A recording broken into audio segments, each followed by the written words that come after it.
Pelanggan berhak minta bukti pekerja warga asing premis gunting rambut bebas COVID-19 sebelum dapatkan khidmat.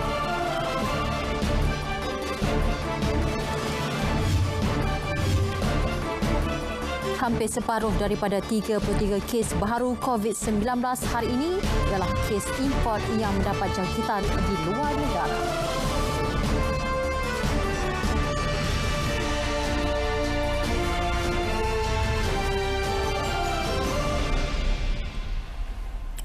Assalamualaikum, salam sejahtera. Saya Andy Reza Rohadian. Saya Margaret Gambang.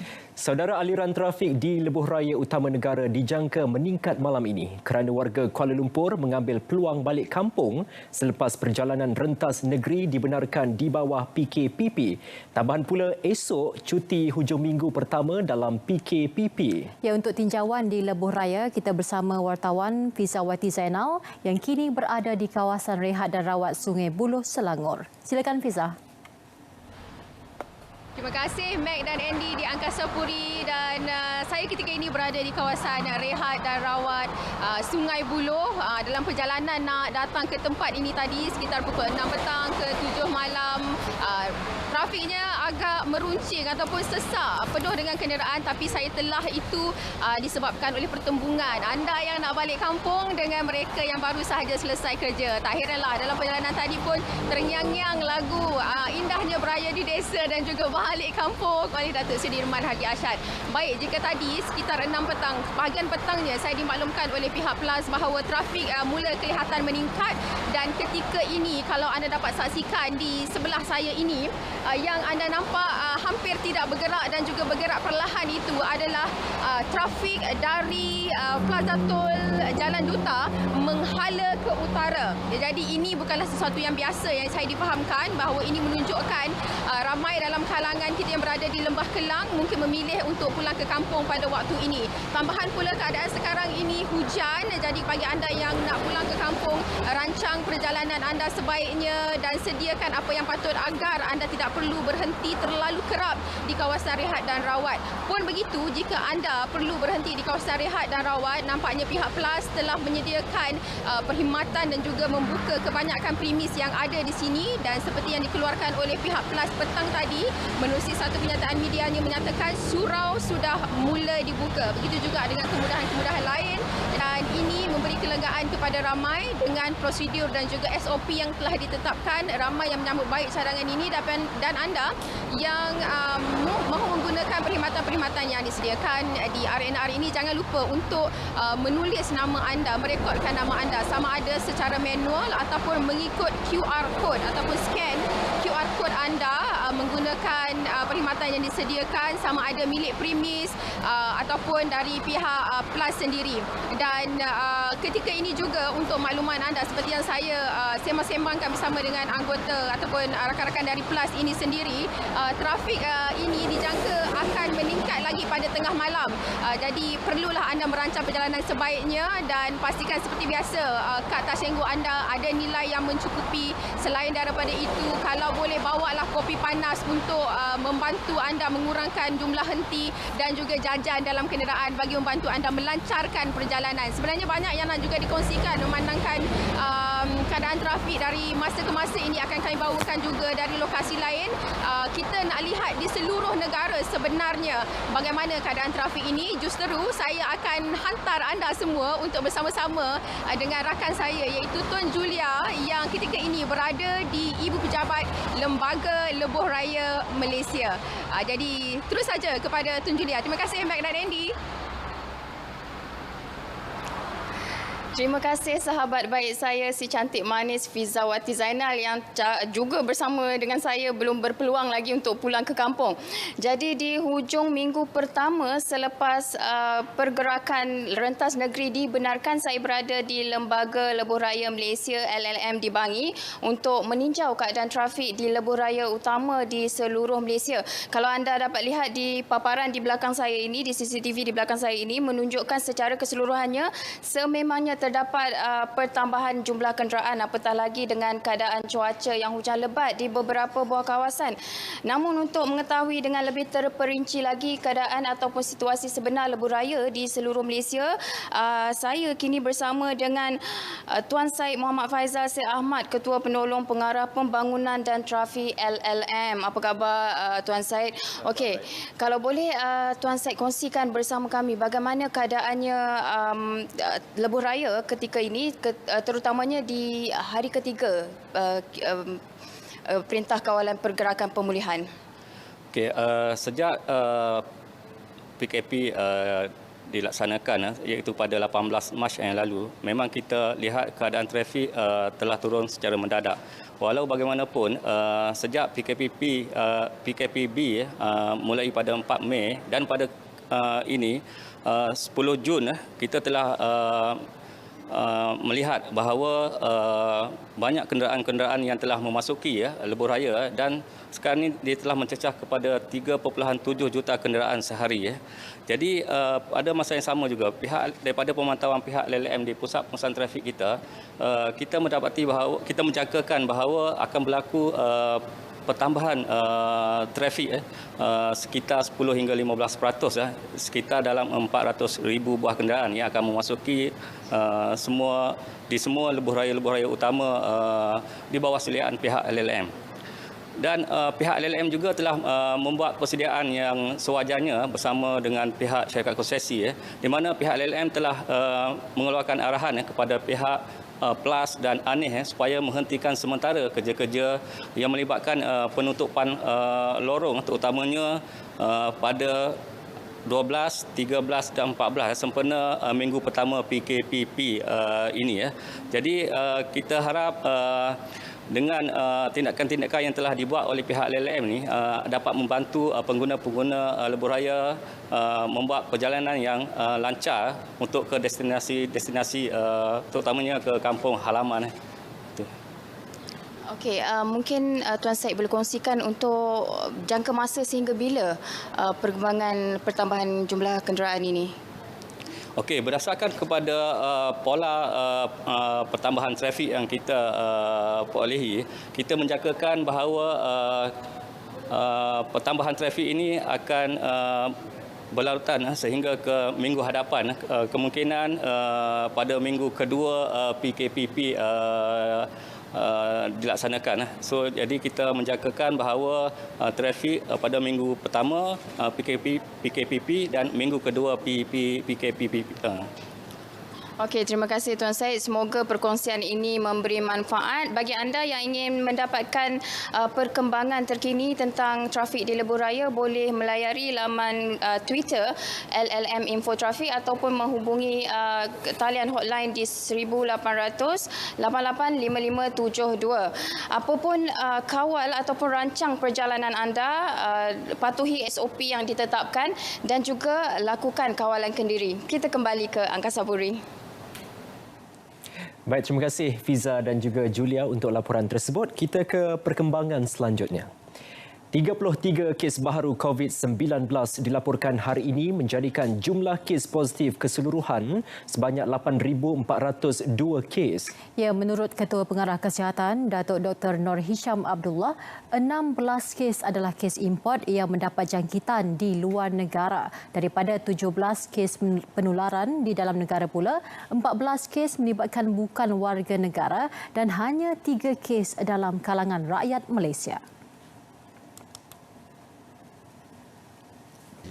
Terdapat 33 kes baru yang telah dilaporkan.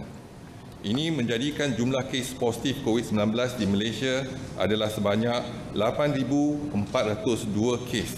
Oleh itu, jumlah kes aktif dengan kebolehjangkitan COVID-19 adalah 1,115 kes dan mereka telah diasingkan dan diberi rawatan di hospital. Ingin dimaklumkan daripada 33 kes baru yang dilaporkan hari ini, 16 kes adalah kes import yang mendapat jangkitan di luar negara. Daripada 17 kes penularan di dalam negara, 14 kes adalah bukan warga negara dan 3 kes adalah di kalangan warga negara Malaysia. Perincian bagi 3 kes di kalangan warga negara Malaysia adalah seperti berikut. Satu kes saringan kontak kepada kes positif iaitu kes 7,735 di wilayah Persekutuan Kuala Lumpur. Satu kes saringan pusat tahfiz di Selangor. Satu kes saringan kepada kes kematian di dalam komuniti seperti dilaporkan di atas iaitu kes kematian 119. Sehingga kini sebanyak 4 kes positif COVID-19 sedang dirawat di unit rawatan rapi ICU. Baik, hari ini juga terdapat pertambahan satu lagi kes kematian berkaitan COVID-19. Ini menjadikan jumlah kumulatif kes kematian di Malaysia sebanyak 119 kes, 1.42% daripada jumlah keseluruhan kes. Kes kematian ke-119 iaitu kes 8,370 merupakan perempuan warga negara Malaysia berumur 85 tahun. Beliau telah meninggal dunia pada 11 Jun 2020 di rumah beliau dan jenazah beliau dibawa ke Hospital Keningau, Sabah. Ujian saringan ke atas beliau telah didapati positif COVID-19.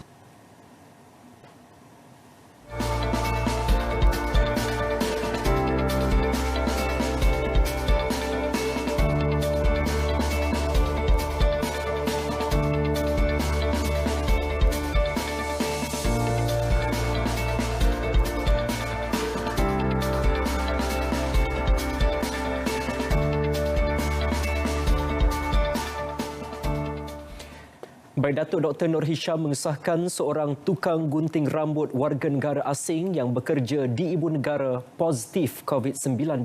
Individu berkenaan menyediakan perkhidmatan gunting rambut dari rumah ke rumah semasa tempoh PKP dan PKPB. Pejabat Kesihatan Titi Wangsa telah menerima satu notifikasi COVID-19 daripada sebuah hospital swasta pada 11 Jun 2020. Kes merupakan seorang lelaki warga negara Pakistan yang bekerja sebagai tukang gunting rambut di salah sebuah kedai gunting rambut di Kuala Lumpur. Hasil siasatan awal, kedai gunting rambut tersebut tidak beroperasi sejak bermulanya fasa PKP yang pertama, iaitu pada 18 Mac 2020. Namun, beliau terus memberi khidmat menggunting rambut dari rumah ke rumah atas permintaan klien di kawasan sekitar. Terdapat seramai 25 kontak rapat yang dikenal pasti setakat ini melalui rekod panggilan telefon iaitu 4 orang rakan serumah dan 21 orang klien. Kedai gunting rambut tersebut mula beroperasi pada 10 Jun 2020 dan majikan telah membawa beliau menjalani saringan COVID-19. Individu berkenaan telah dimasukkan ke Hospital Sungai Buloh semalam. 15 kontak rapat yang menggunakan perkhidmatan beliau telah dikesan menjadikan jumlah keseluruhan 40 orang. Mereka yang dikenal pasti diarahkan membuat ujian saringan COVID-19 dan dikuarantin serta-merta. Punca jangkitan masih belum dikenal pasti dan siasatan masih dijalankan.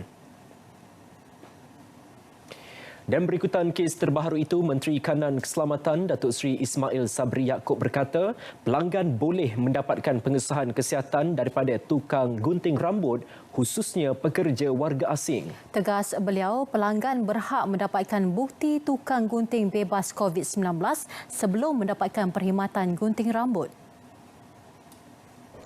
Biasanya doktor klinik akan mengeluarkan surat yang mengatakan tidak ada jangkitan, tidak dikesan, not detected katanya di dalam surat yang dikeluarkan oleh klinik tersebut. Jadi pengunjung yang menggunting rambut berhak untuk meminta surat tersebut. Ya, dan saya juga minta supaya pelanggan yang menggunting rambut ni boleh membantu kerajaan misalnya. Kalau diminta dan gagal, tukang gunting rambut tersebut gagal untuk memberikan bukti tersebut, sila lapor segera kepada pihak berkuasa supaya tindakan boleh kita ambil kepada gunting rambut yang ingkar dengan arahan daripada kerajaan tersebut.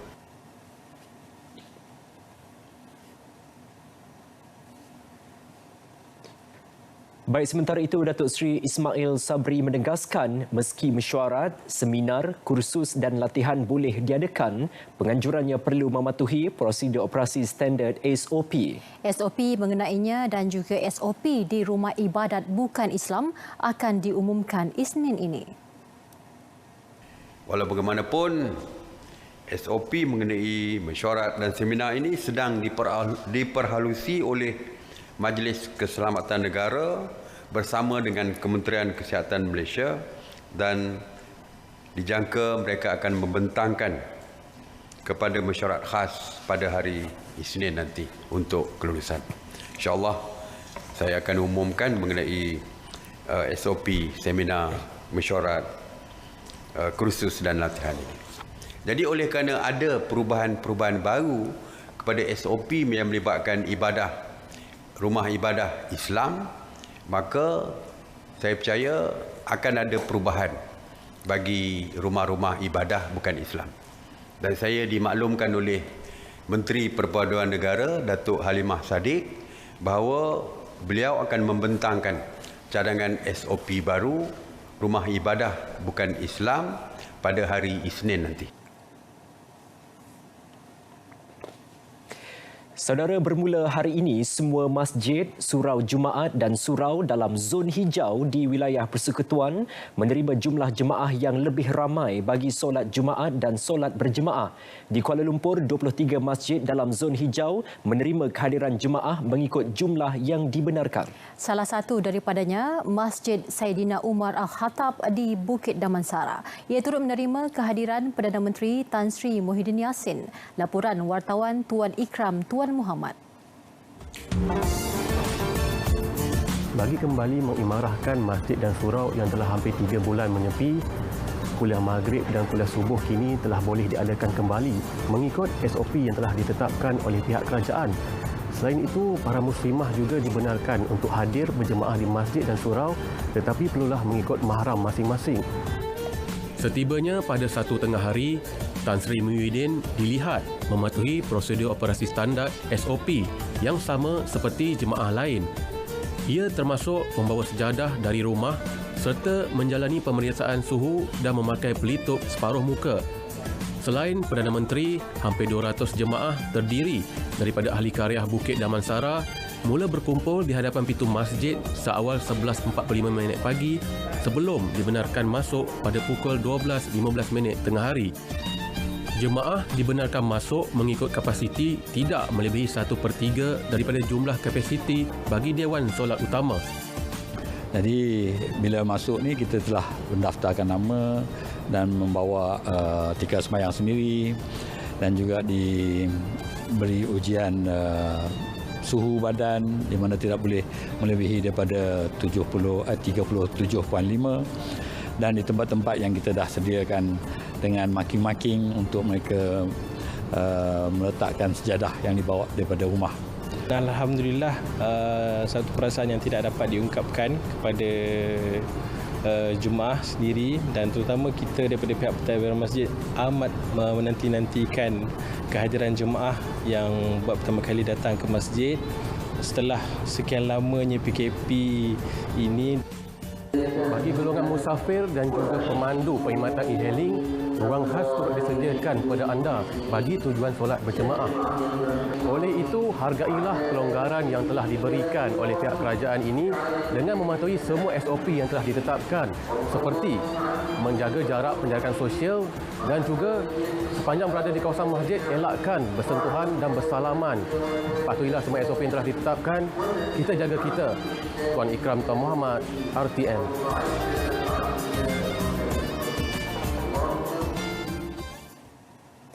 Masjid Mahmudiyah Perisin 18 Putrajaya merupakan satu-satunya masjid kendalian Jabatan Agama Islam Wilayah Persekutuan Jawi yang dibuka untuk solat Jumaat dan berjemaah di Putrajaya. Tinjauan mendapati pelaksanaan solat Jumaat di masjid tersebut berjalan lancar meski menerima pertambahan bilangan jemaah. Pihak pengurusan masjid melakukan perbincangan dan persediaan rapi merujuk kepada garis panduan ditetapkan kerajaan sejak malam tadi. Hibahan mengenai pembukaan masjid tersebut dengan peluasan bilangan 1/3 kapasiti dewan turut dilakukan menerusi akaun media sosial Masjid Mahmudiyah. Ia turut mengandungi maklumat mengenai prosedur pelaksanaan solat yang perlu dipatuhi jemaah.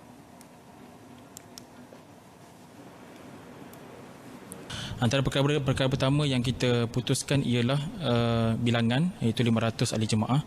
Yang keduanya ialah berkenaan dengan labeling ataupun tagging yang kita buat, iaitu penjarakan 1 meter di antara seorang jemaah dengan seorang jemaah yang lain.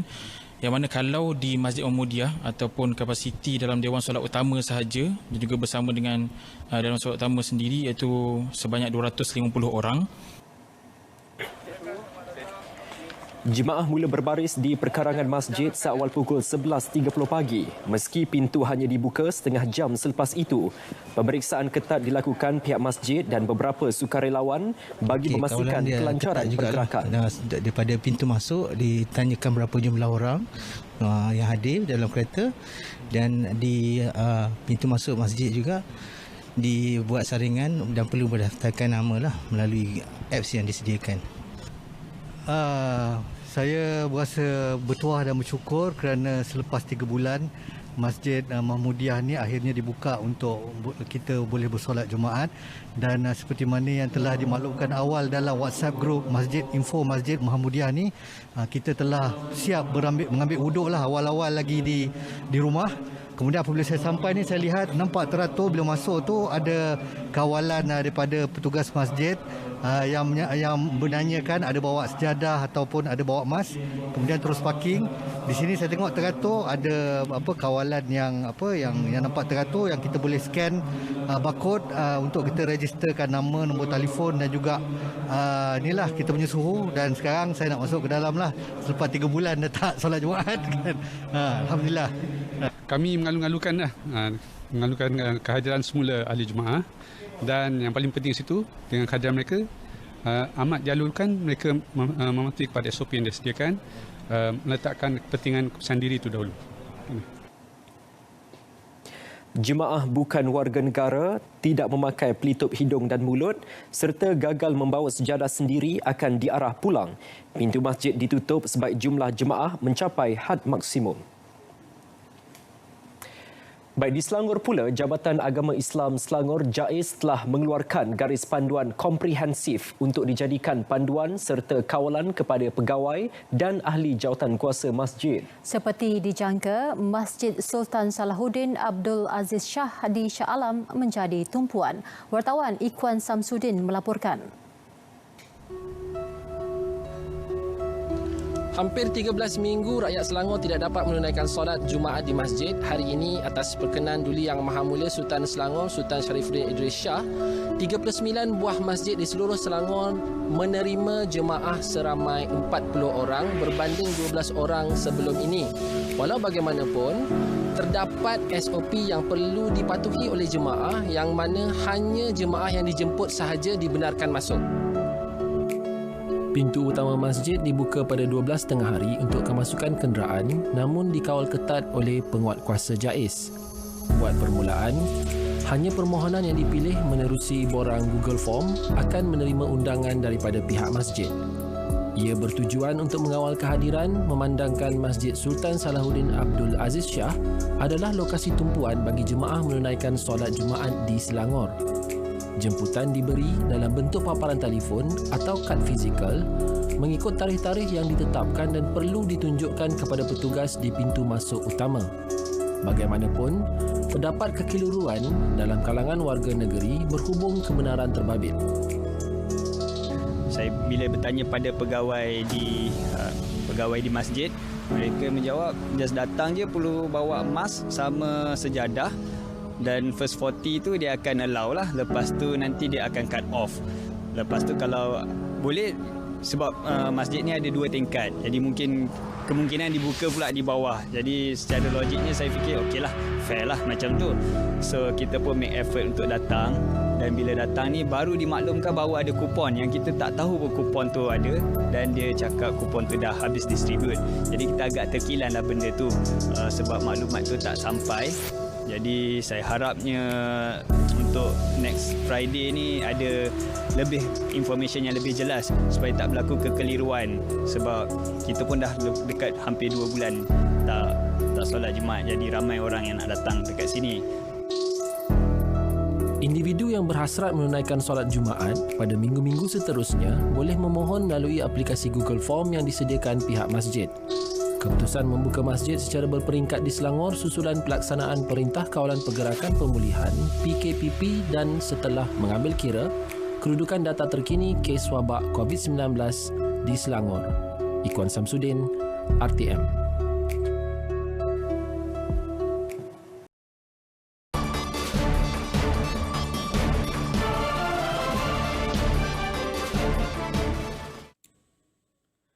Assalamualaikum dan salam sejahtera. Hari ini kita menerima hujan yang agak menyeluruh. Hampir ke semua negeri di negara kita mengalami hujan beserta ribut petir.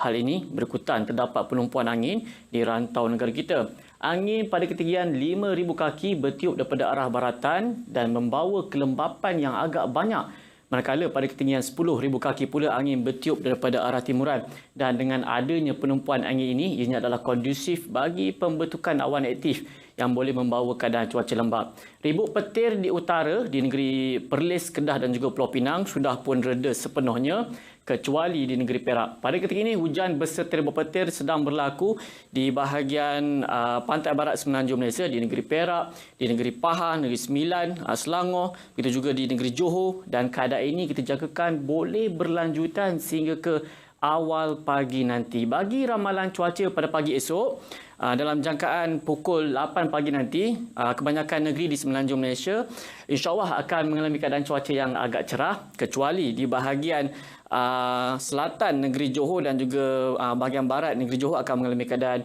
hujan di satu tempat. Bagi negeri Melaka akan mengalami keadaan cuaca yang agak mendung. Seterusnya kita beralih ke negeri Sabah dan juga di negeri Sarawak. Bagi negeri Sabah, pada kini hujan di satu tempat kini sedang berlaku di bahagian Kapit dan juga Sandakan, dan kali ini kita jangkakan akan berlanjutan dalam tempoh 1 hingga ke 2 jam sahaja lagi.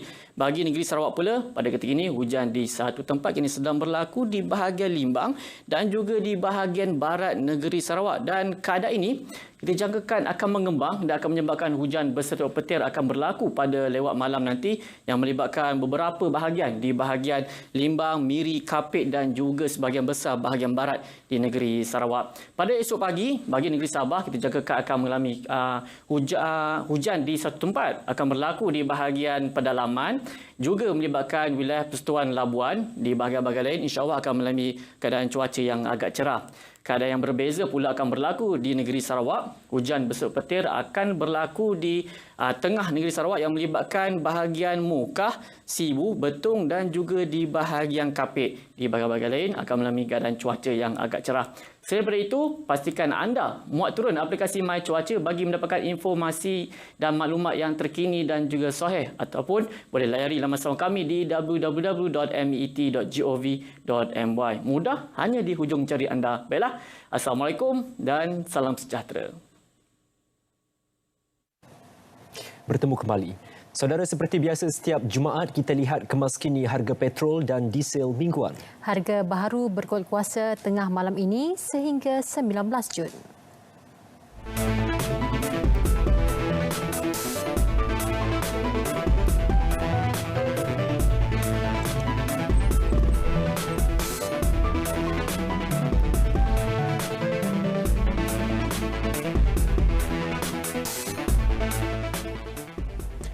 Meski pelaksanaan PKPP memberi sedikit kelonggaran dalam aspek pengendalian pengangkutan awam, Prasarana Malaysia Berhad tetap mengutamakan SOP dalam memastikan keselamatan penumpang. Tinjauan wartawan Mohan Chinasamy mendapati penumpang patuh arahan penjarakan sosial dalam tren transit aliran ringan LRT. Ikuti tinjauan beliau.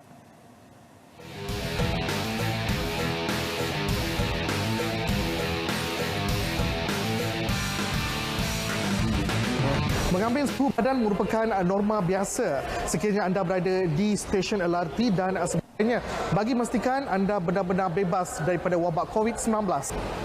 Anda dinasihatkan supaya tidak menggunakan mesin ini untuk membeli tiket dan anda diminta untuk membeli tiket secara menggunakan kad Tachengo atau menggunakan MyCard. Ini mengelakkan berlakunya jangkitan menerusi sentuhan.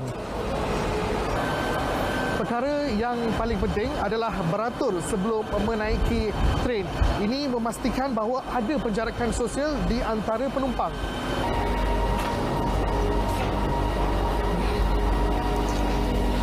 Walaupun di bawah pelaksanaan PKPP, Prasarana Berhad telah meningkatkan jumlah penumpang daripada 20% ke 30% yang boleh menaiki tren. Sekitar anda dapat lihat di dalam tren ini, SOP MKM tetap dilaksanakan, antaranya ialah penjarakan sosial di antara tempat duduk. Rata-rata penumpang yang ditemui menzahirkan rasa puas hati dengan SOP yang sedang dilaksanakan, malah ada juga mahu SOP tersebut diteruskan sebagai salah satu norma baharu. Daripada pandangan saya, SOP yang dikenakan sangat ketat, so kita tahu yang kita mengikuti apa yang diarahkan oleh kerajaan. SOP ini perlu diamalkan kerana mengelakkan daripada COVID itu berkembang daripada suatu. Lagi kerajaan perlu lagi membuat banyak langkah untuk mengurangkan COVID ini. Okey lah, at least kalau yang demam tu tak dibenarkan masuk, okey lah. Yang orang lain rasa selamat lah dengan cara ni. Dalam tinjauan kami juga mendapati hampir kesemua penumpang termasuk peniaga di stesen tersebut memakai topeng pelitup hidung dan mulut.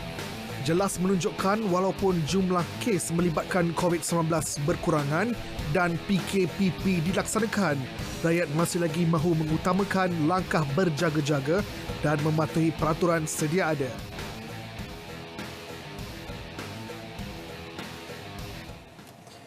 Yang di-Pertuan Agong Al-Sultan Abdullah Riayatuddin Al-Mustafa Bilasha dan Raja Permaisuri Agong Tunku Hajah Azizah Aminah Maimunah Iskandaria berkenan berangkat ke aktiviti pengurniaan ampun kurnia kepada anak-anak yatim dari Pertubuhan Rahoma Darul Fakir Malaysia di Ibu Negara. Ia program kedua yang dihadiri Al-Sultan Abdullah sejak pelaksanaan Perintah Kawalan Pergerakan PKP dan Perintah Kawalan Pergerakan Bersyarat PKPB. Keberangkatan Seri Paduka Baginda berdua ke majlis ini mencerminkan keprihatinan Baginda terhadap kebajikan golongan yang memerlukan bantuan. Kita menzahirkan rasa syukur kerana dapat mengadakan majlis yang bagi kami cukup bermakna. Dengan tuanku berdua telah mencemaduli untuk hadir ke majlis yang memberi makna cukup bererti kepada anak-anak di Pertubuhan Rohama ini bersempena dengan Hari Kepeteraan Tuanku Agung secara resmi, di mana salah satu acaranya adalah menyantuni anak-anak yatim dan menyantuni golongan yang miskin dan yang memerlukan. Seramai 47 anak-anak yatim menerima sumbangan berbentuk barangan keperluan harian dan wang tunai yang berlangsung mengikut tata cara norma baharu. Wang tunai berjumlah RM50,000 disumbangkan Majlis Agama Islam Wilayah Persekutuan dan RM26,500 oleh Kementerian Pembangunan Wanita, Keluarga dan Masyarakat kepada Pertubuhan Rahoma Darul Fakir Malaysia. Ini akan menjadi titik permulaan Rahoma. Walaupun kami tidak ramai yang berkunjung di sini dan minta kalau bolehlah ahli-ahli korporat dapat membantu kami untuk membantu anak-anak yang berada di sini. Mereka adalah terdiri daripada anak-anak yatim, anak-anak ibu tunggal. Saya sangat bersyukur tuanku datang sini bagi duit raya, bagi goodie bag, lepas tu tengok-tengok bilik kita orang. Saya sangat bersyukur. Alhamdulillah. Tuanku semoga panjang umur, murah rezeki. Timbalan Menteri Komunikasi dan Multimedia Datuk Zahidi Zainul Abidin hari ini turut serta dalam perasmian Persidangan Kerjasama Ekonomi Digital ASEAN-China yang diadakan melalui persidangan video secara dalam talian. Ia disertai Menteri di Rantau ASEAN dan Menteri Industri dan Teknologi Maklumat China Miao Wei bertemakan memerangi COVID-19 melalui usaha bersama dan kerjasama melalui ICT serta pembangunan digital. Ia merupakan aktiviti penting antara rantau ASEAN dan China selepas Tahun Inovasi ASEAN-China dan ASEAN-China Tahun Pertukaran Media. Dalam ucapan beliau, Datuk Zahidi berkongsi langkah proaktif Malaysia ketika negara menghadapi COVID-19 terutama dalam menjaga kebajikan rakyat di saat kesukaran kesan daripada penularan pandemik ini. Di segi Malaysia sekarang ni, maknanya kerjasama di antara kementerian, kerajaan, rakyat dan semua agensi kita bekerjasama yang cukup baiklah. Dan kita di antara negara yang begitu terbaik mengawalkan COVID-19 kerana kerjasama ni di antara rakyat, agensi kerajaan dan termasuklah frontliner yang bekerja bersungguh-sungguh dan mengawal COVID-19 ni. Dan kita di antara orang kata apa yang terbaiklah dalam mengawal COVID-19 dan kerjasama ini pun kita belajar daripada China dan kita pun dapat bantuan daripada China dari segi ada beberapa perkara lah, peralatan dan sebagainya. Beliau turut memaklumkan persidangan ini memberi peluang kepada Malaysia untuk bekerjasama dengan negara ASEAN yang lain dan China dalam sektor ekonomi yang terjejas akibat penularan COVID-19. Keputusan kerajaan menangguhkan penghantaran jemaah haji bagi musim haji tahun ini adalah bertepatan dengan syara. Menurut pengerusi Yayasan Nasar, Datuk Dr. Nasharuddin Man Isa, langkah itu demi kepentingan umum dan mengelak kemudaratan.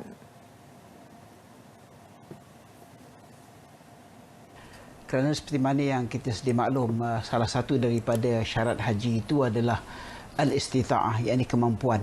Kemampuan ini telah dibincang secara panjang lebar oleh para ulama yang menghuraikan hal-hal yang berkaitan dengan kemampuan dari segi fizikal, kemampuan dari segi keuangan, termasuk juga hal yang berkaitan dengan al-aman, iaitu keselamatan. Contohnya keselamatan daripada peperangan, keselamatan dalam perjalanan untuk sampai ke Makkah, dan sudah tentulah apa yang sedang kita hadapi sekarang ini dalam keadaan COVID-19 yang masih belum reda sepenuhnya, tindakan kerajaan seperti mana juga tindakan banyak negara-negara yang lain adalah sesuatu yang bertepatan dengan maslahah ataupun kepentingan umum demi untuk keselamatan para jemaah dan juga masyarakat secara keseluruhannya. Bukan keputusan mudah, itu pandangan Ketua Imam Masjid Mahmudiyah Putrajaya, Muhammad Syabil Muhafiz Harun. Beliau percaya kerajaan membuat keputusan bijak kerana beberapa negara lain turut mengambil tindakan sama. Keputusan ini bukan hanya dibuat oleh negara Malaysia sahajalah, di negara-negara lain juga mereka mengambil keputusan tersebut, dan saya lihat semalam Kementerian Haji dan Umrah di Arab Saudi juga memuji keputusan yang telah kita buat, yang telah dibuat oleh YB Senator sendiri dan juga negara-negara lain yang mengambil keputusan untuk menangguhkan dahulu penghantaran jemaah haji pada tahun ini atas sebab untuk usaha kita bersama-sama satu dunia, kita perlu berusaha untuk mengekang wabak ini. Penolong Pengarah Kanan JAKIM Ustaz Muhammad Hariri Muhammad Daud pula menasihatkan semua bakal jemaah haji agar reda dan sabar dengan ujian Allah. Dan kita kena yakin dan percaya setiap ujian, keredaan, kesabaran ini ada ganjaran pahala di sisi Allah Subhanahu Wa Taala. Jadi mungkin ini jadi satu peluang lain atas duit yang kita ada, kita himpun untuk pergi menunaikan haji, boleh kita bersedekah dan juga adalah pahala di sisi Allah Subhanahu Wa Taala. Jadi kita harus berfikiran positif, mungkin ada hikmah di sebaliknya, dan kita doakan mudah-mudahan pada tahun hadapan Allah Taala panjangkan umur kita, murahkan rezeki kita, beri kesihatan tubuh badan kepada kita untuk kita tunaikan ibadah haji kepada Allah Subhanahu Wa Taala.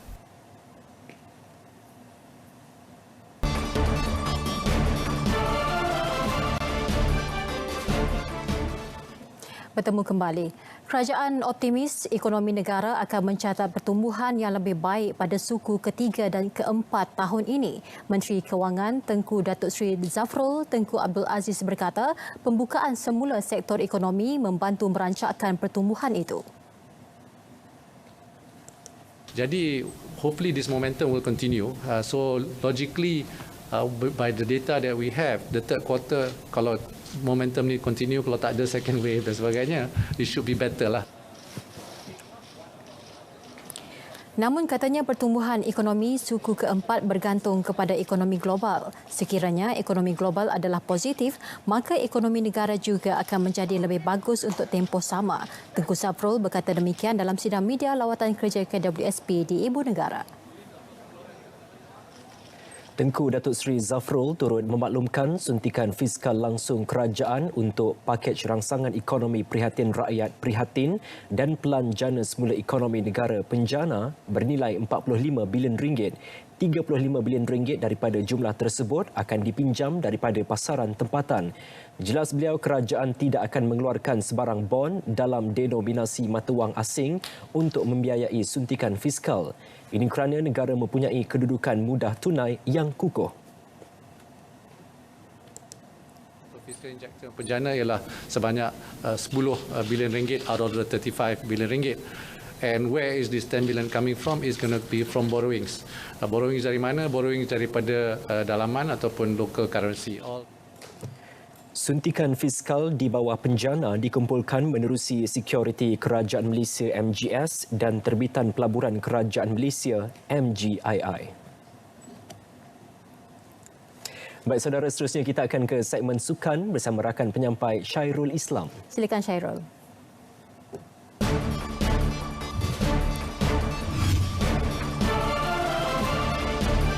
Semua pasukan Liga Malaysia perlu patuh arahan untuk kembali jalani latihan padat.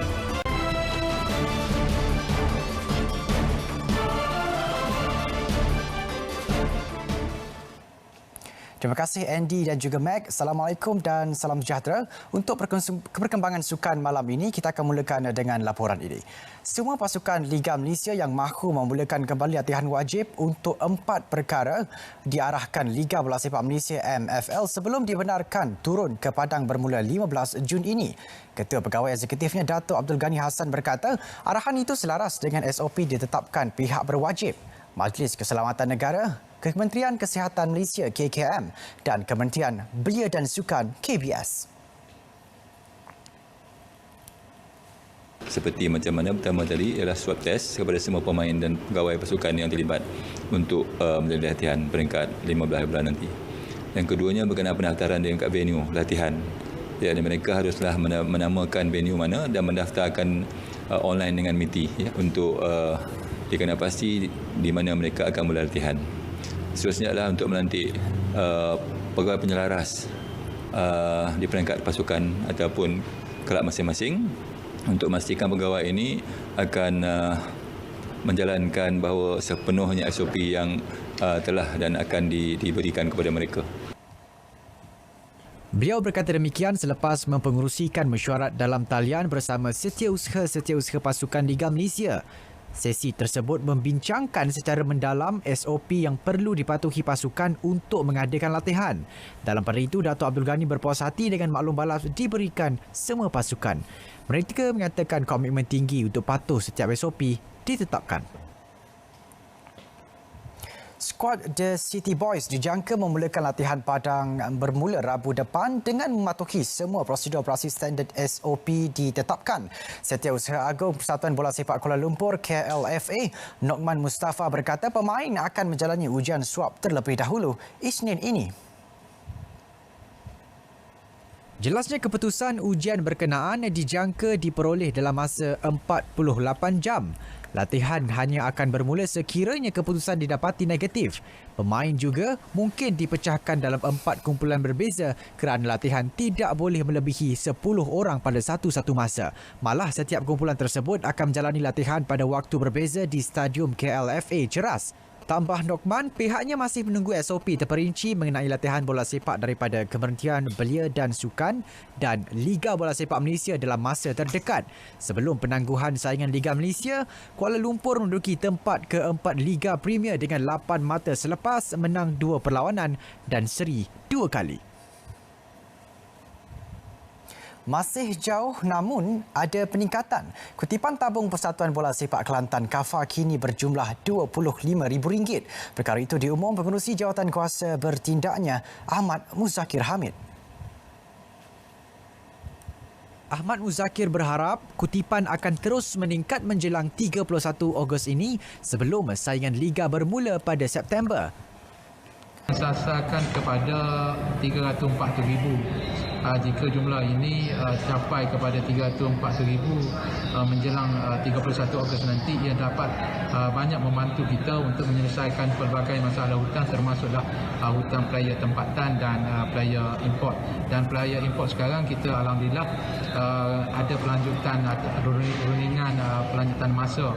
Jadi pihak peguam kita dengan pihak peguam pemain-pemain import sudah berunding mungkin di peringkat FIFA untuk mendapatkan pelanjutan masa untuk pembayaran tersebut. Persatuan berkenaan menyeru agar lebih ramai usahawan khususnya dari negeri Cik Siti Wan Kembang itu menyumbang dalam usaha memulihkan isu kewangan dialami kelab. Sehingga kini, KAFA telah menerima 3 surat arahan daripada Persekutuan Bola Sepak Antarabangsa FIFA untuk melunaskan tunggakan gaji beberapa bekas pemain importnya. Saudara, paparan itu mengakhiri berita sukan malam ini. Saya Syarul Islam. Kita teruskan bersama Andy dan juga Mac dalam paparan selanjutnya.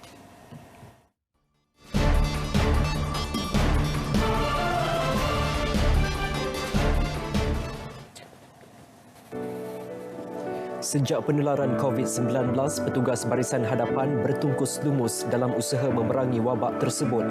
Di Bangladesh, ratusan pegawai polis mengambil bahagian dalam latihan yoga untuk menaikkan semangat mereka. Mereka juga percaya yoga dapat meningkatkan sistem imunisasi badan dan memberikan kekuatan dalaman agar pihak polis sentiasa tenang ketika berhadapan situasi mencabar. Ini pula tular, seorang lelaki menunjukkan cara luar biasa untuk menangkap ikan keli. Dia memasukkan seekor ular ke dalam lubang, kemudian muncul beberapa ekor ikan keli di permukaan air. Bagaimanapun, tidak dapat dipastikan lokasi video ini dirakam. Di Indonesia, tular video memaparkan 2 lelaki sedang menunggang dan membonceng motosikal. Apa yang lucu, lelaki yang membonceng memakai periuk nasi sebagai ganti topi keledar.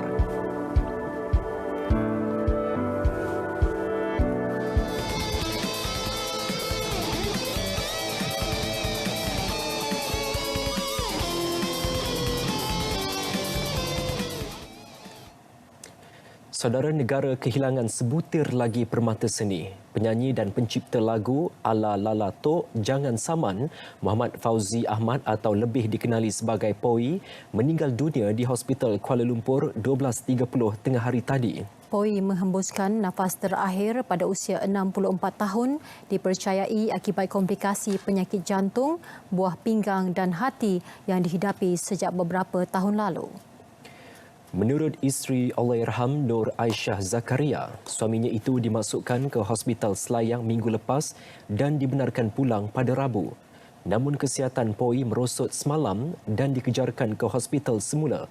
Sebelum ini, kira-kira 4 tahun lepas, Poi pernah diserang angin ahmar. Allahyarham yang juga bekas anggota kumpulan Rampa memang tidak asing dalam dunia reggae sehingga menjadi pengasas dan penggerak utama komuniti reggae di negara ini. Allahyarham Poi telah menghasilkan lebih daripada 10 buah album ketika bersama kumpulan Rampa dan secara solo. Semoga Allah mencucuri rahmat ke atas roh Allahyarham.